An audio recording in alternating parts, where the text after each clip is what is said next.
बांसवाड़ा जिले के घाटोल क्षेत्र से इस वक्त की सबसे बड़ी खबर सामने आ रही है, जहां भारत आदिवासी पार्टी के कार्यकर्ताओं ने खमेरा थाने का घेराव कर लिया गया है। आरोप है कि पुलिस ने एक भारत आदिवासी पार्टी के कार्यकर्ता को थाने पर लाकर बेरहमी से पीटा। इस घटना के बाद इलाके में तनावपूर्ण माहौल बन गया है। लगातार 3 घंटे से भारत आदिवासी पार्टी के कार्यकर्ता थाने के बाहर जोरदार नारेबाजी कर रहे हैं।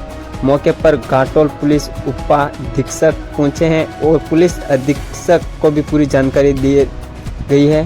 क्या आदिवासी समाज के साथ हो रहा है अन्याय? क्या कानून के रखवाले ही बन गए हैं अत्याचार के जिम्मेदार?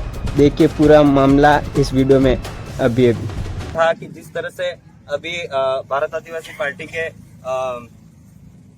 विधायक श्रीमान माननीय अपने जय कृष्ण पटेल साहब है, उनको एसीपी द्वारा ट्रैप करने का जो आरोप लगा है उनके ऊपर, आरोप लगने से पहले आरोपी साबित कर देना, दोषी साबित कर देना, इस तरह का बीजेपी का षड्यंत्र पूर्वक जो काम किया गया, उस जो होर्डिंग वहां पे लगाई गई, उस होर्डिंग को लेके हमारे भारत आदिवासी पार्टी के पदाधिकारियों ने कुछ पोस्ट करी थी कि भाई आरोप साबित होने से पहले षड्यंत्र पूर्वक उनको फंसाया गया और अब सीधा आरोपी सिद्ध कर ले, मतलब न्यायालय से बरड़े ये बीजेपी के नेता हो गए।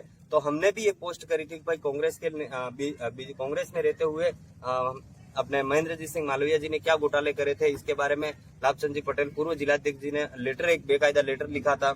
और अभी कुछ दिन पहले जो वर्तमान जिलाध्यक्ष है पूजीलाल जी गायरी साहब, उनके क्या घोटाले हैं उसके बारे में पेपर कटिंग आई थी। तो उसको लेकर के और उस पोस्टर को लेकर के हमने पोस्ट करा था कि भाई जब इस तरह का कर सकते हो तो इस तरह का भी करो, बस इसके अलावा दूसरा कोई मैटर नहीं था। घेराव किया जा रहा है, क्या है पूरा मामला? देखो सबसे पहले तो आपके चैनल को हमारी तरफ से खूब खूब जोहार, धन्यवाद, शुक्रिया आप पधारे। आज हमको सुबह 9 बजे सूचना मिली कि धीरजमल पिता रामा नीनामा गांव हरिंगजी का खेड़ा, उनको पुलिस द्वारा, थानेदार साहब द्वारा, पुलिस प्रशासन द्वारा यहाँ थाने में लाया गया और थाने में लाके उनके साथ मारपीट करी गई। इससे पहले भी उनको 151 में पाबंद किया गया था, जिसमें स्वयं मैं खुद ही मौजूद था। तो मैंने पूछा भी था, तो इस तरह की बात है, मतलब कुछ पोस्ट ऐसी करी गई।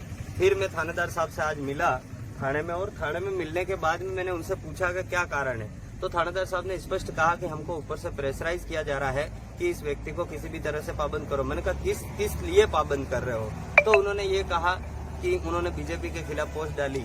मैंने कहा बीजेपी के खिलाफ पोस्ट डालना, कांग्रेस के खिलाफ पोस्ट डालना, किसी भी राजनीतिक या किसी संगठन के खिलाफ अगर संगठन के पदाधिकारी या संगठन कोई गलत काम करता है, चाहे वो कोई सा भी संगठन हो, तो उनको हक है, अधिकार है कि भाई वो उनके खिलाफ पोस्ट डाल सकता है। तो उन्होंने फेसबुक या व्हाट्सएप पे कुछ ऐसी पोस्ट डाली जिसकी वजह से उनको थाने में लाकर इतना बुरी तरीके से पीटा गया। हमने अभी खुद आपको स्वयं मीडिया स्वयं जाके देख सकती है, उनको पीटा गया। और जब उनको अंदर बंद कर रखा था और हम गए तो उनको फटाफट बाहर निकाल के कपड़े पहनवा दिए और बाहर बिठा दिया, चाय पानी पिला रहे। तो इससे पहले उन्होंने मारपीट क्यों करी? हम अभी डिप्टी साहब यहाँ मौके पे मौजूद है, हम पिछले 3 घंटे से यहाँ पर बैठे हुए हैं। हमने डिप्टी साहब से भी सवाल किया, थानेदार साहब से भी सवाल किया कि हमको एक तो पहले जो आपको पहले 151 में जो पाबंद करा वो किस आधार पे करा गया, और आज यहाँ पर लाकर इसके साथ में मारपीट करी गई, तो क्यों मारपीट करी गई और क्या कारण रहा?